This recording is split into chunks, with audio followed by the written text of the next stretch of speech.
lots of friends. He never knew a stranger. And I just remember him loving me. I loved him. Mont, he grew up with the same guys from kindergarten all the way through college. They all lived together. They were best friends. They did everything together, and they were still tight-knit even after college. He was a popular guy. He was a good-looking guy. He played football and baseball. I think he played basketball too.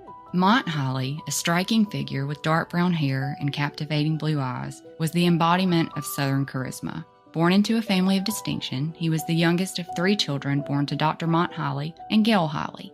He embraced the Southern trifecta of hunting, fishing, and football, namely the Crimson Tide, with a fervor that was unmatched.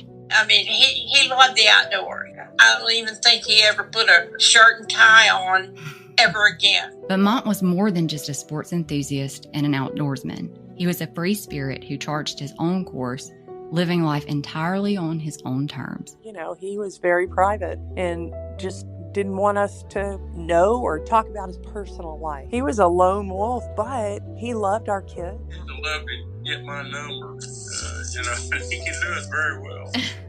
Day after Thanksgiving, said, Dad and I are supposed to go hunting Saturday morning, so I'm just going to go ahead and go out there. And he said, tell Dad I'll meet him Saturday morning. So I went up there and went in and turned the TV off and looked around, and he obviously wasn't there. The next day, which was Sunday, is when we got a phone call from Dale Segrist saying that his truck was out there behind his mother's house, which was Mike Segrist's grandmother. I was at work, and my dad never calls me. So immediately, like, the hair on the back of my neck was standing up. I'm like, what's wrong? And that's when he's like, your brother's missing.